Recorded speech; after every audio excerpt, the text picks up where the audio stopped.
Japan, for many, is still very much a country of wonder and mystery.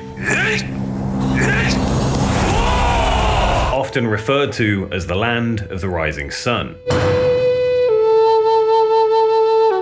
It's home to sake, the kimono, geisha, Shinkansen or bullet train, and Mount Fuji, one of the most stunning natural sights on offer in the country.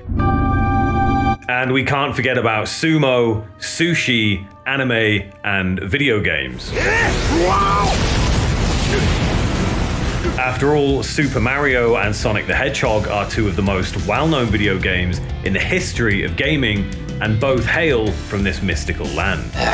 All you had to do was ask. Super Mario Bros. 3. Samurai have also been a great fascination for many. The samurai were a class of Japanese warriors that arose in the 10th century and essentially performed military duty.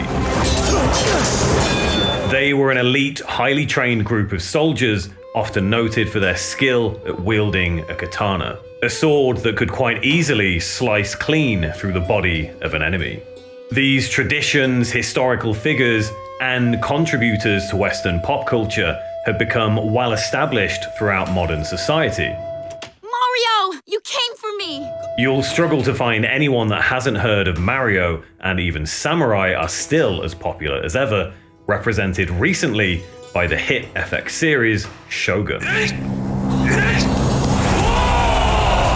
However, one aspect of Japanese culture that has been completely overlooked is its long and colourful history with heavy metal music.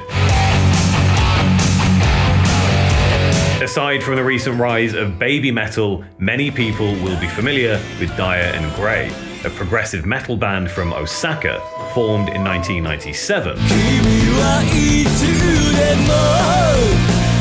But for many, that's where Japan's journey with this genre comes to a grinding halt. Heavy metal has much deeper roots here in the land of the bonsai, and dates all the way back to 1970. So we're going to take a deep dive into the mystical and often strange world of Japan's alternative music history. This is Six String Samurai, the story of Japanese heavy metal.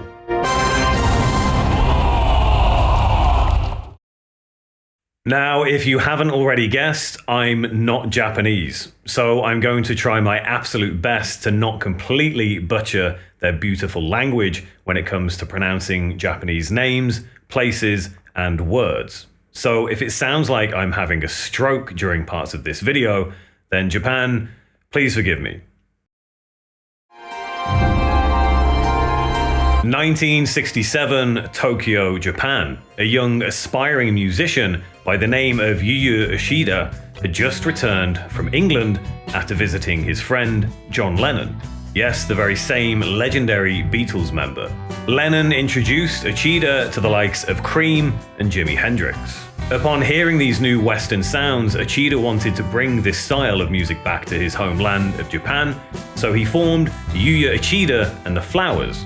Their debut album, released in 1969, called Challenge, was by no means a metal record, it was psychedelic rock. A year later, Yuya Uchida and the Flowers would become the Flower Traveling Band, and on October the 21st, 1970, released what you could kind of call the first example of a metal record by a Japanese band in Japan. Although it was a covers album, one of these covers would be Black Sabbath by Black Sabbath. Other covers included House of the Rising Sun by The Animals and 21st Century Schizoid Man by King Crimson.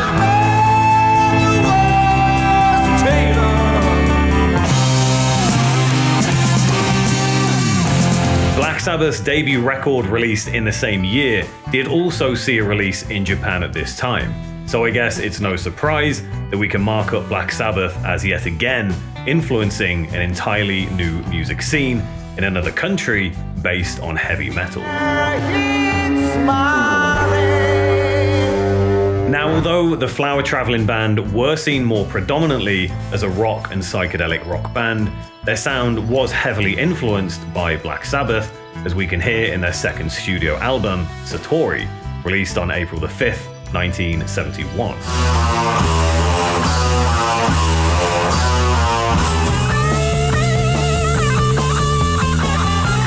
Satori was the first Flower Traveling Band album that was all original material. Satori was also listed in Rolling Stone Japan as one of the top 100 greatest Japanese rock albums of all time. Although that was back in 2007, it's not clear how much of an influence this record might have been at the time, as there simply isn't any coverage of the release from the year it was released. We can say though that Flower Traveling Band are seemingly the first Japanese band to incorporate elements of hard rock and heavy metal into their own musical culture.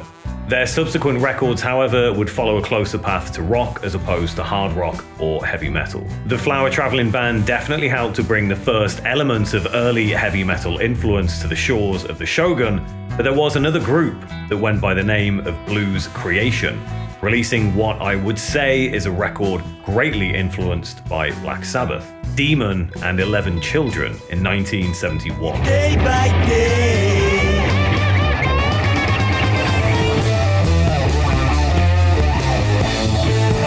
Now, this last album from the early 70s doesn't really have anything to do with heavy metal.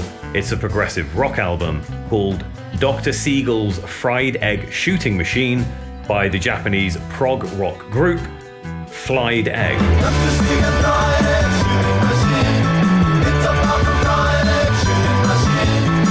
I just wanted to share it as it highlights just how diverse the Japanese music scene was and how greatly it was clearly influenced by Western music.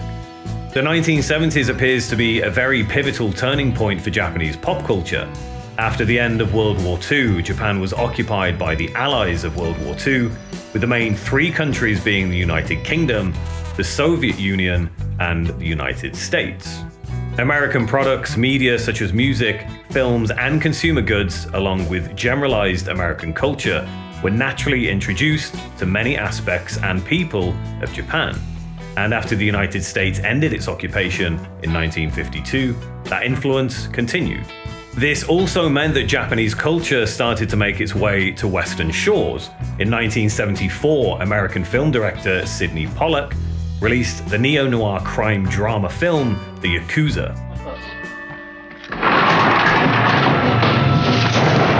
And whilst it didn't smash any box office records, it certainly helped to show an interest for Japanese and American culture coming together. And just a year later in 1975, one of Japan's first real heavy metal pioneers would form.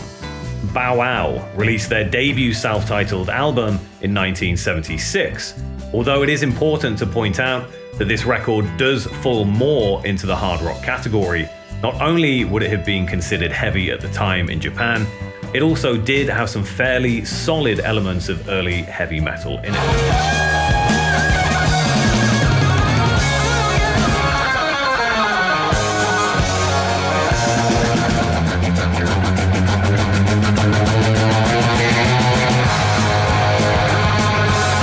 This record landed Bow Wow a tour with Kiss and even Aerosmith in Japan, and essentially turned Bow Wow into Japanese rock stars overnight. In 1976, Kiss had landed chart positions in the Japanese album charts with their fourth and fifth studio albums, Destroyer and Rock and Roll Over. And in 1977 with their sixth studio album, Love Gun. And whilst a lot of people don't like to hear this, these records were labeled as hard rock and heavy metal.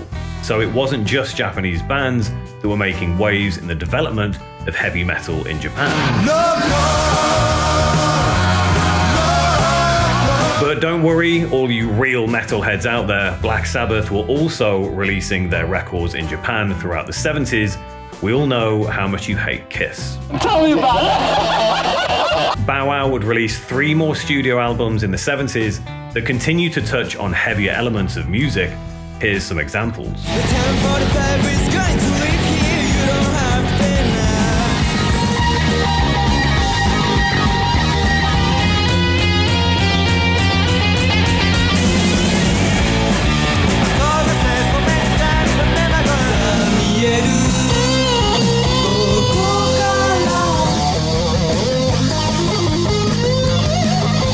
Another group called Nokemono, who only released one record in 1979 called From the Black World, is a pretty decent example of a more Black Sabbath and Deep Purple influence style creeping into the country. Life is just a web, waiting to be wasted.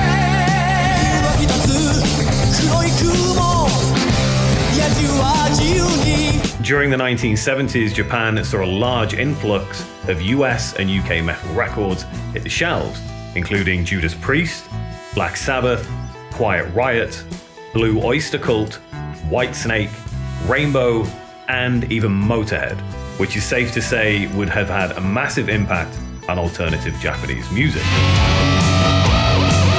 However, the hairspray-filled 1980s were just around the corner. Come on in. It's almost another world here in the video arcades of America. The 1980s were a particularly special time for Japanese and American culture.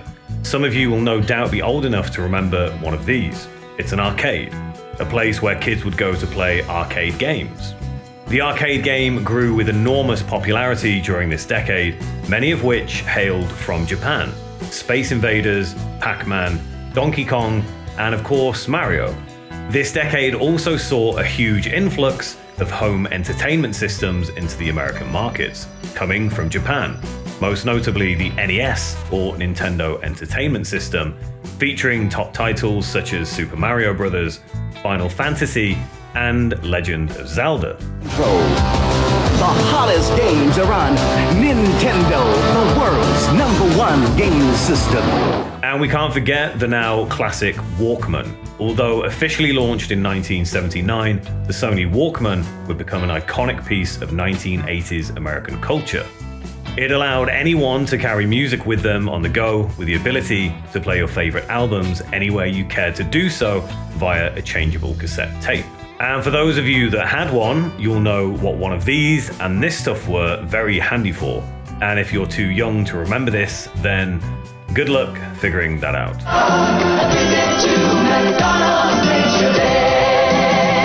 And during this era, it seemed that Japan's obsession with Western culture was still very much present. After all, the first McDonald's fast food chain opened its doors in the land of the rising sun way back in 1971.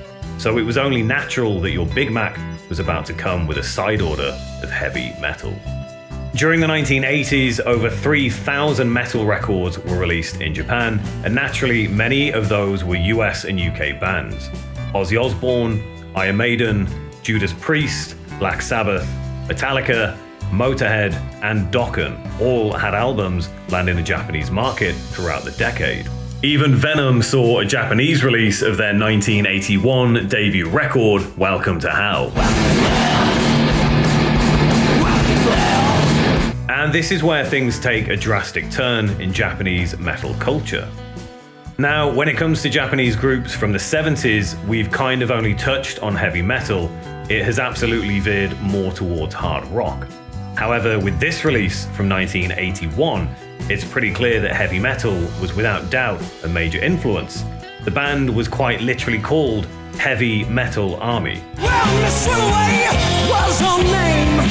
Now she's crazy about moving. Heavy Metal Army would essentially turn into another group called Eastern Orbit. And then we also have This Beauty the year before by a group called Lazy and their 1980 record Spaceship Earth.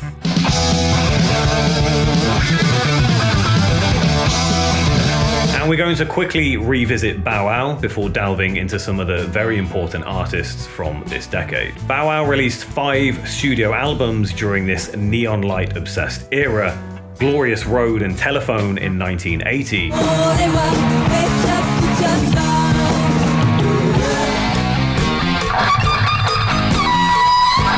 Hard Dog in 1981, finally Asian Volcano and Warning from Stardust in 1982.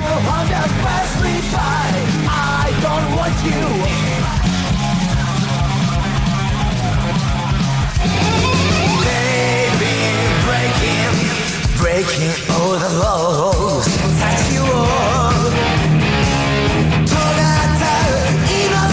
During this time, they even landed a tour with Finnish glam rock legends Hanoi Rocks, who were cited as a key influence for the likes of Guns N' Roses. Unfortunately, Bow Wow called it quits in 1983, but some members would continue under the new and very unique name of Vow Wow. No points for creativity there, folks. Now we're going to take a little jump back to 1981, and I know for many, these guys are a quintessential part of Japanese heavy metal history. Loudness formed in Osaka in 1981 and released their debut record, The Birthday Eve, in the very same year.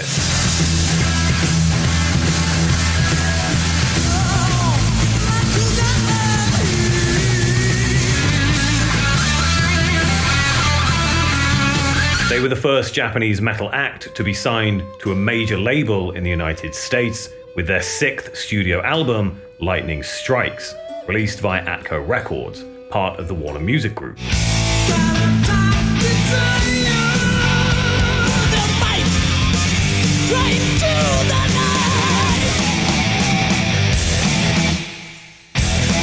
Loudness would release 8 studio albums during the 80s and become one of Japan's biggest heavy metal exports. And here is a snippet of their development during this time period.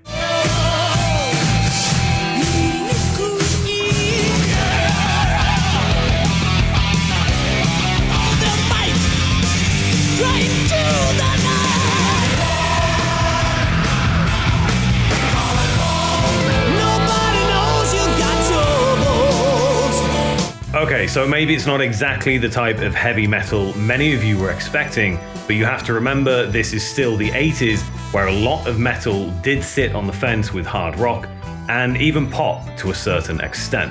What is important to note though is that Loudness would land 3 separate chart positions in the American Billboard charts. Number 74 with Thunder on the East in 1985, number 64 with Lightning Strikes in 1986, and number 190 with Hurricane Eyes in 1987.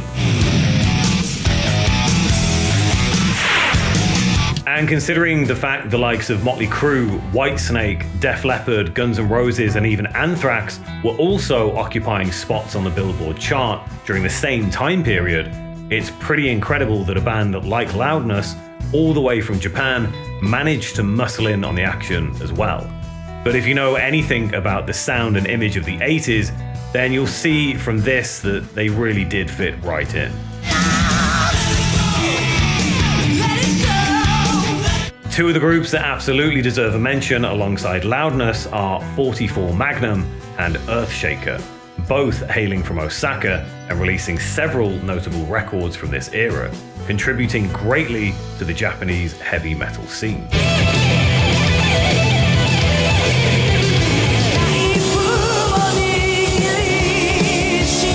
And of course, we can't forget about Anthem and X-Japan. I know some of my viewers would absolutely slaughter me if I neglected these two incredibly important groups. Formed in 1981, Anthem released their debut self-titled record in 1985, and an EP from the following year included a song called Xanadu. That was used to promote Xanadu Dragon Slayer 2, an incredibly popular Japanese video game released in the same year. Between 1985 and 1992, Anthem would record 7 studio albums before breaking up for 8 years and then reforming in the year 2000.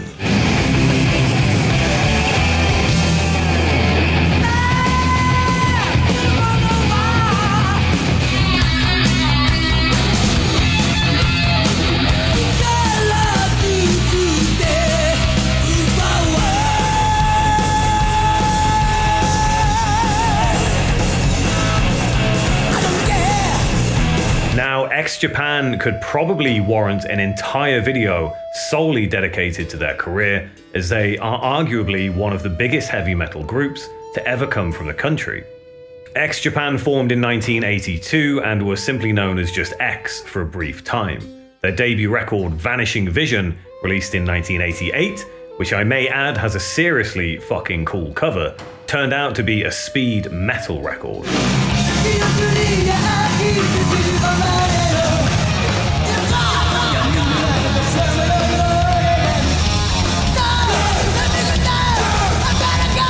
Although released on an independent label, Vanishing Vision actually reached number 19 in the Japanese album charts, and I love some of the song titles from this record. Phantom of Guilt, I'll Kill You, and the classic opening track, Dear Loser. To the point, I guess. X-Japan released 5 studio LPs from 1988 to 1996, and just a word of warning before you go and delve into those records, thinking it's going to be a relentless assault of speed and thrash metal, their sound quickly developed into rock power ballads. So don't be surprised if they start to sound like a Japanese Bon Jovi. X-Japan were enormous in Japan. They toured the world and even played the iconic Madison Square Garden in New York, a venue that has hosted some of the most memorable shows in music history. I'm sure most people would have seen this legendary performance from Led Zeppelin back in 1973, obviously on YouTube.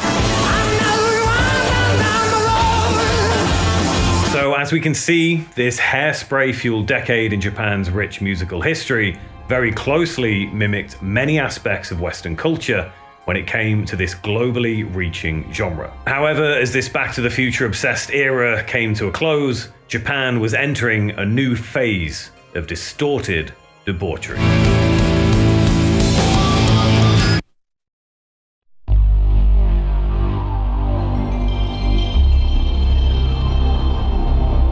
The next decade, the 1990s, and the turn of the millennium, the 2000s, would usher in another diverse generation of Japanese and American culture crossovers, with the Sony PlayStation and PlayStation 2 becoming two of the biggest selling games consoles of all time. They shipped well over 250 million units combined. What good is the ultimate gaming system without the ultimate fighting game?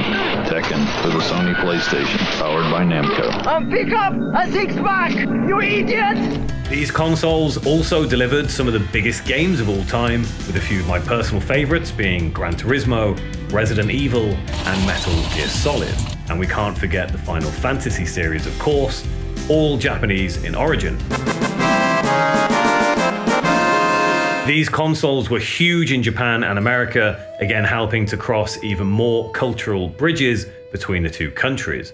And heavy metal would be no stranger to this new world closing in on the new millennium. During the 1990s, Japan saw over 5,000 heavy metal records being released into their music market. Some very familiar faces such as Metallica, Motorhead, Ozzy, and Judas Priest continued to thrive, and then we saw some new faces on the scene coming from the Western world.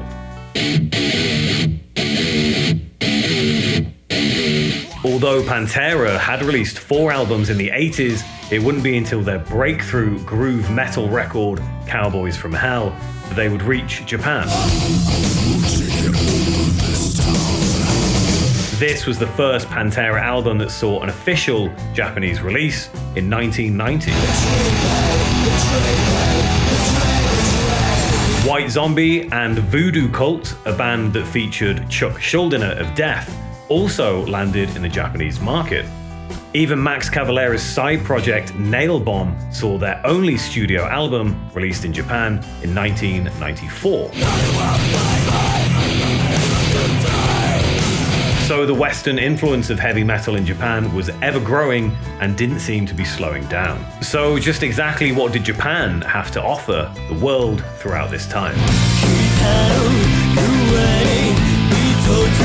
While I think the most notable and interesting artists would be Dire in Grey, Maximum the Hormone, Sabbath, Church of Misery, and Green Machine. Some of these groups achieved great success, topping Japanese album charts and even becoming well known in the US and the UK.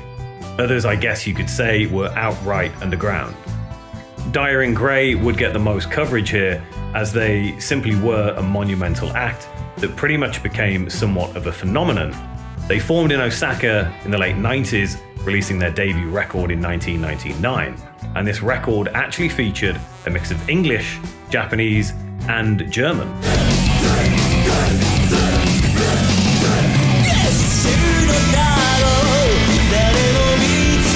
Their name is a combination of German, dire, French, N, and English, grey, which many believe to mean grey silver coin, roughly translated. And I have to say, there is definitely some German influence here, the most obvious being Rammstein. Although Rammstein's debut record, Herzleid, didn't see an official release in Japan, their second LP, Sehnsucht, did get a Japanese release in 1998.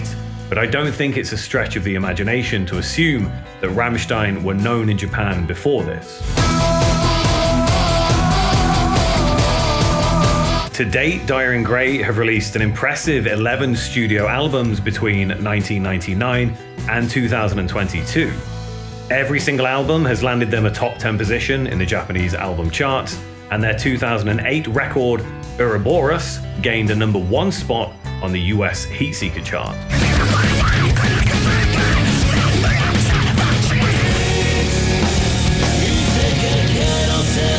They've been labeled as alternative rock, J-rock, experimental, prog rock, industrial, and even drum and bass and nu metal, similar to a British band that some of you will be familiar with. Throughout their career, Dire in Grey have toured with the likes of Evanescence, Killswitch Engage, and Bring Me the Horizon. They have also played some of the biggest metal festivals on the planet, such as Rock am Ring in Germany and Download Festival in the UK. They even had a song featured on the commercial for Capcom's 2015 survival horror game, Resident Evil Revelations 2. モイラは死んだ。バイオハザードリベレーションズ2 Capcom.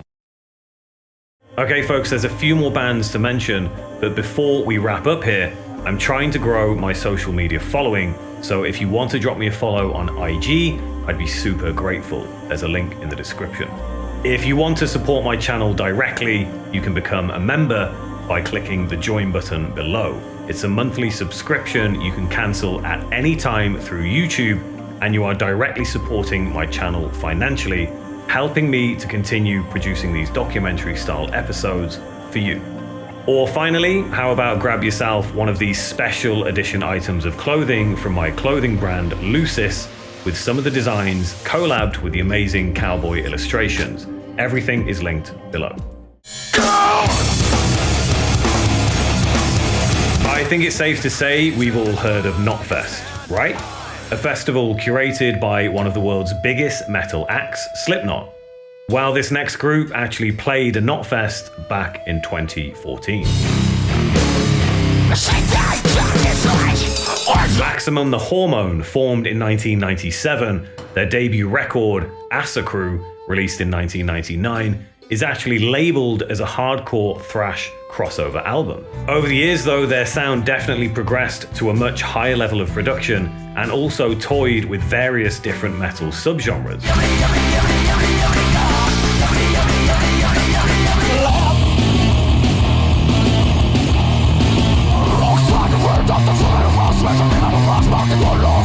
They've released 4 studio albums to date, and there's honestly something for everyone across their back catalogue. Church of Misery and Green Machine are 2 other great examples of diverse metal in Japan from this era.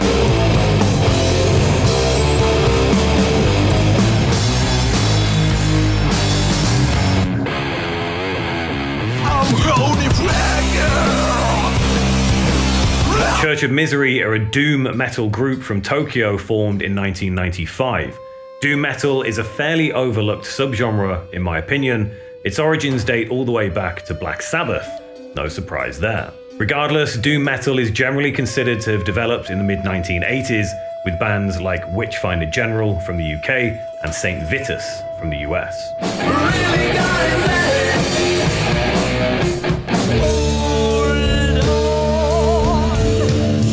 And then we have Green Machine, a sludge stoner metal group formed in 1995.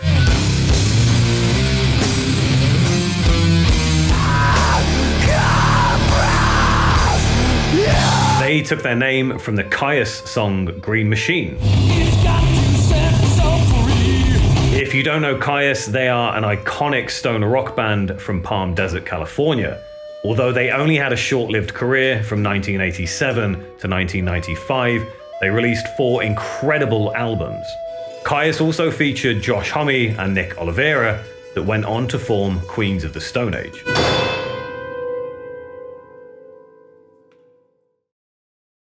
And the final act that absolutely needs to be mentioned here is Sabbath.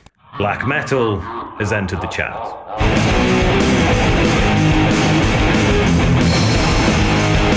Sabbath are one of, if not the first black metal group to come out of Japan.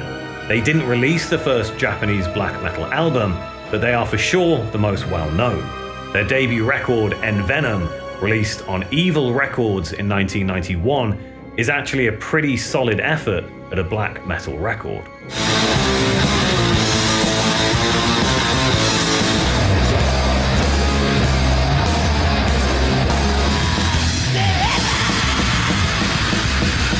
And they went all out, not only including evil and satanic-esque imagery in the artwork, but the song titles were pretty blunt as well. Satan Bless You, Devil Worship, King of Hell, and Reek of Cremation. All key elements for scaring the living daylights out of your parents if they were to look through your record collection.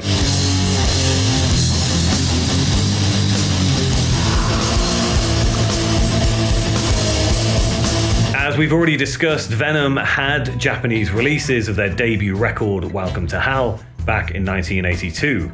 But what about Mayhem? Probably the most infamous black metal group in the history of the genre. While Mayhem didn't get an official Japanese release until their second full-length studio record, Grand Declaration of War, released in 2000, 7 years after the gruesome murder of Euronymous. But again, if Venom made it to the shores of the samurai back in the 80s, there's a good chance Mayhem would have been lurking in the underground somewhere.